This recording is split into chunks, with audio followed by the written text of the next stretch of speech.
Hello students, welcome to Chaturvedi coaching classes. मैं RL Chaturvedi, assistant professor of chemistry. तो देखो, आज के इस वीडियो में मैं आप लोगों से डिस्कशन करूंगा कि अभी कुछ टाइम पहले राजस्थान यूनिवर्सिटी ने बीएससी की एग्जाम से रिलेटेड एक नोटिफिकेशन जारी किया था। तो बीएससी की एग्जाम में कुछ चेंज किए गए हैं, तो वो क्या चेंज किए गए हैं उसके बारे में मैं आज के इस वीडियो में आप लोगों से डिस्कशन करूंगा। और आप लोगों के जितने भी डाउट होंगे वो सारे डाउट मैं आज के इस वीडियो में आप लोगों के क्लियर कर दूंगा।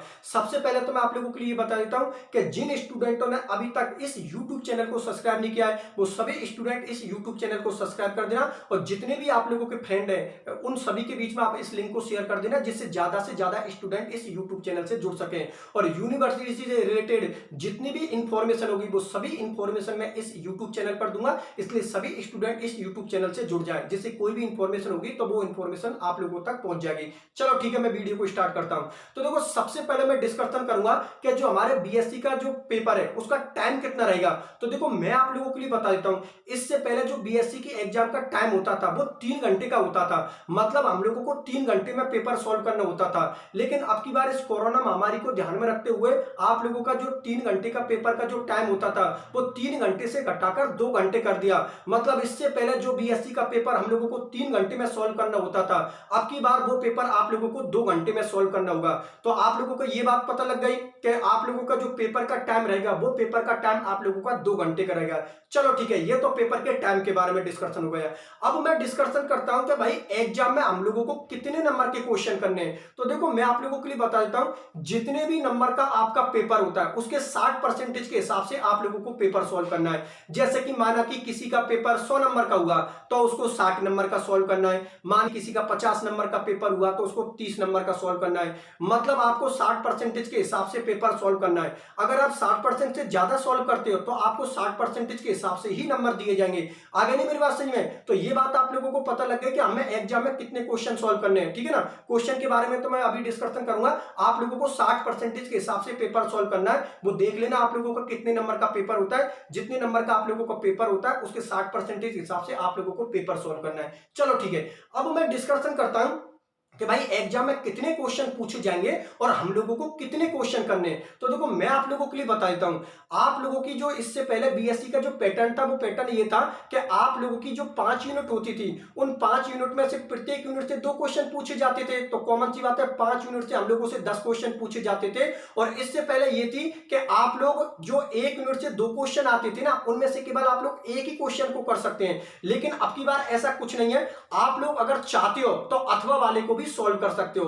कहने का मेरा मतलब ये हुआ कि पहले की तरीका से सिस्टम आप लोगों का पहले भी 10 क्वेश्चन पूछे जाते थे, लेकिन उन 10 में से आपको 5 सॉल्व करने होते थे। लेकिन इस नए सिलेबस के अकॉर्डिंग क्वेश्चन तो आप लोगों से 10 ही पूछे जाएंगे, लेकिन अब की बार आपको 5 सॉल्व नहीं करने होंगे।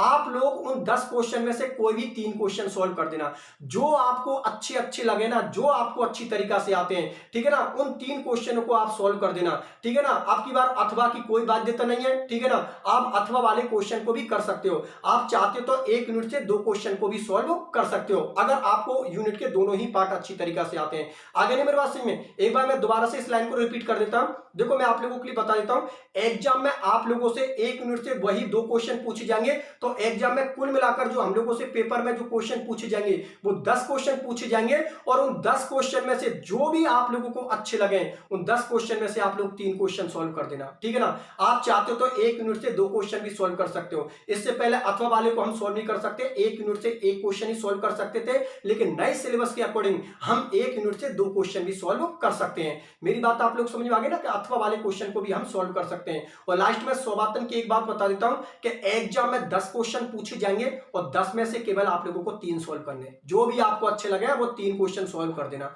10 में से। ठीक है ना, इससे पहले 5 सॉल्व करने पड़ते थे, अब की बार आप लोगों को 10 में से केवल 3 क्वेश्चन ही सॉल्व करने हैं। चलो ठीक है, ये बात आप लोगों को पता लग गई कि हम लोगों को एग्जाम में कितने क्वेश्चन सॉल्व करने हैं। हम लोगों को एग्जाम में 10 में से केवल 3 क्वेश्चन ही सॉल्व करने हैं। चलो ठीक है, अब मैं बात करता हूं आप लोगों के सामने डिस्कशन कि काफी स्टूडेंट ये पूछ रहे थे कि सर हम कितनी यूनिट को अच्छी तरीका से करें। तो देखो, मैं आप लोगों के लिए बता देता हूं कि आप लोगों को पता है कि आप लोग जो पढ़ाई करते हो पढ़ाई इस तरीका से करते हो कि 1 यूनिट में 2 पार्ट होते हैं, लेकिन आप लोग केवल एक ही पार्ट को करते हो। ठीक है ना, एक ही पार्ट करते हो। इसका मतलब समझे आप लोग कि जो 10 क्वेश्चन पूछे जाएंगे उनमें से 5 को तो आप सॉल्व ही नहीं कर पा रहे हो, क्योंकि आप लोग 2 पार्ट में से केवल एक ही पार्ट कर रहे हो। तो 5 क्वेश्चन को तो आप सॉल्व ही नहीं कर सकते, क्योंकि वो तो आप लोगों ने पढ़े ही नहीं है। अब बच गए 5 क्वेश्चन। अब 5 क्वेश्चन में से जैसे हम लोगों को कितने क्वेश्चन सेलेक्ट करने हैं, 3 क्वेश्चन सेलेक्ट करने हैं। अगर 3 क्वेश्चन सेलेक्ट करने हैं और अगर आप 3 यूनिट को करके जा रहे हो तो ध्यान में रखना, आप लोग जानते हो एग्जाम में ऐसा होता है कि माना कि एग्जामिनर किसी एक यूनिट को टफ बना दिया, इतना टफ बना दिया कि वहां से आप क्वेश्चन को टच भी नहीं कर पा रहे हो, तो ध्यान में रखना उस कंडीशन में आप लोग केवल 2 ही क्वेश्चन को सॉल्व कर पाओगे, तीसरा क्वेश्चन आप लोगों का रह जाएगा। इसलिए मैं सभी जो अच्छे स्टूडेंट हैं, जो शुरू से अपनी एक अच्छी परसेंटेज का टारगेट लेके चल रहे हैं, उन सभी स्टूडेंटों के लिए मैं सजेशन देना चाहूंगा कि वो 4 यूनिट अच्छे से कर लेना, क्योंकि किसी भी एक यूनिट को अगर एग्जामिनर ने टफ बना भी दिया तो आपको कोई फर्क नहीं पड़ेगा, क्योंकि दूसरी चॉइस आप लोगों के पास में रहेगी। ठीक है ना, जो जिस यूनिट को एग्जामिनर टफ बनाए उसको छोड़ देना, अगली वाली को सॉल्व कर लेना। मेरी बात समझ में आ गई ना। लेकिन आप करके 3 यूनिटों को जा रहे हो और किसी एक यूनिट को टफ बना दिया, ठीक है ना, आप लोग जानते हो एग्जाम में तो धोखा होता ही रहता है। जिस यूनिट से हम लोगों को आस होती कि यार इसका क्वेश्चन करेंगे, हो सकता है कभी कभी उससे नहीं भी होता है हम लोगों से सॉल्व, एग्जामिनर इतना टफ बना देता है कि वहां से हम क्वेश्चन सॉल्व नहीं कर पाते हैं। ठीक है ना, तो 3 यूनिट में आप लोगों की रिस्क रहेगी, 4 यूनिट में कोई रिस्क नहीं है। 4 यूनिट को अच्छी तरीका से कर लोगे आप लोग तो किसी एक यूनिट में अगर धोखा हो भी गया या टफ बना दिया आप लोगों की, तो आप लोगों को कोई फर्क नहीं पड़ेगा, एक चॉइस आप लोगों के पास में रहेगी। मेरी बात आप लोग समझ में आ गई ना। तो जो अच्छे स्टूडेंट हैं, जो शुरू से अपनी एक अच्छी परसेंटेज टारगेट लेकर चल रहे हैं, वो तो 4 यूनिट कर लेना। और जिन स्टूडेंटों को अभी तक सिलेबस का ही पता नहीं है कि सिलेबस में क्या दे रखा है, हम लोगों को क्या पढ़ना है, वो 3 यूनिट कर लेना। लेकिन ध्यान रखना 3 यूनिट में मैं फिर बोल देता हूं रिस्क रहेगी, ठीक है ना। इसलिए एवरेज स्टूडेंट 3 यूनिट कर लेना और जो अच्छे स्टूडेंट है वो 4 यूनिट कर लेना, ठीक है ना, जिससे कि आप लोगों की वो रिस्क की जो संभावना है वो खत्म हो जाएगी। अगर एग्जामिनर किसी एक यूनिट को टफ बना देगा तो आपको कोई फर्क नहीं पड़ेगा, अगली चॉइस आप लोगों के पास में रहेगी। जो टफ यूनिट है उसका मत करना, अगली वाली का कर लेना। बात आप लोग समझ में आ गई। चलो ठीक है, अब मैं उन स्टूडेंटों के बारे में डिस्कशन कर लेता हूं जिनकी हालत अभी तक खराब चल रही है। तो देखो, मैं उन स्टूडेंटों के लिए, सबके लिए ये सजेशन देना चाहूंगा कि जिनको अभी तक यही पता नहीं कि हमारे सिलेबस में दे क्या रखा है और हम लोगों को पढ़ना क्या है, उनके लिए मैं बता देता हूं कि प्ले स्टोर से चतुर्वेदी कोचिंग क्लासेज ऐप को डाउनलोड कर लेना। वहां पर मैंने बीएससी का बिल्कुल कंप्लीट सिलेबस करवा दिया, बीएससी फर्स्ट ईयर का बिल्कुल कंप्लीट सिलेबस करवा दिया, बीएससी सेकंड ईयर का बिल्कुल कंप्लीट सिलेबस करवा दिया और बीएससी फाइनल ईयर का बिल्कुल कंप्लीट सिलेबस करवा दिया। वहां पर आप लोगों को अब तक मैंने जितनी भी क्लासेस ली हैं वो सभी क्लासों के आप लोगों को वीडियो लेक्चर मिल जाएंगे, जितने भी आप लोगों के नोट्स हैं वो सभी आप लोगों को नोट्स मिल जाएंगे, ठीक है ना। और जितने भी लास्ट ईयर के पेपर है वो लास्ट ईयर के पेपर भी मिल जाएंगे, जिससे आप लोगों को एक आइडिया लग जाएगा कि यार एग्जाम में इस तरीके से क्वेश्चन पूछे जाते हैं। मेरी बात आप लोग समझ में आ गए ना। तो जिन स्टूडेंटों की अभी तक हालत खराब चल रही है वो सभी स्टूडेंट प्ले स्टोर से चतुर्वेदी कोचिंग क्लासेज ऐप को डाउनलोड कर लेना और आज से ही अपनी पढ़ाई को चालू कर देना, ठीक है ना। देखो, आप लोग अच्छी तरीके से जानते हो लास्ट टाइम में इस चीज को कोई नहीं देखता कि आप लोगों ने 1000 रुपये बचाए या 2000 रुपये बचाए।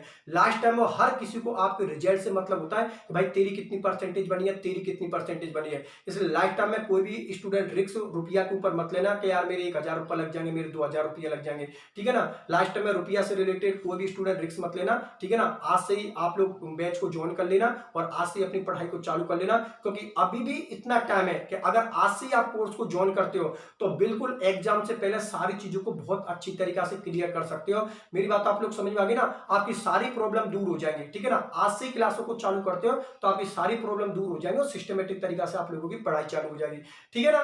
तो ये आप लोगों के और बाकी का जो अच्छे स्टूडेंट है वो अच्छे स्टूडेंट के लिए तो मैं एक ही सजेशन देना चाहूंगा कि जितनी भी देर आप लोग पढ़ाई करते हो वो पढ़ाई का टाइम आप बढ़ा दो, ठीक है ना। जैसे कुछ 6 घंटे पढ़ाई कर रहे हैं तो वो 6 से 8 घंटे कर दो। कहने का मेरा मतलब ये हुआ कि जैसे जैसे एग्जाम नजदीक आए आप अपने जो पढ़ाई का टाइम है वो टाइम बढ़ा दो, ठीक है ना। क्योंकि अब जितना भी आप लोग कवर कर लोगे तो लास्ट में आपको प्रॉब्लम नहीं आएगी, ठीक है ना। और लास्ट में ये है कि जिन स्टूडेंटों ने चैनल को सब्सक्राइब नहीं किया वो सब्सक्राइब कर देना, ठीक है ना। क्योंकि यूनिवर्सिटी से रिलेटेड कोई भी इंफॉर्मेशन आ गई तो वो इंफॉर्मेशन मैं आप लोगों तक पहुंचाता रहूंगा, ठीक है। फिर मिलते हैं अगले वीडियो में, ठीक है। धन्यवाद।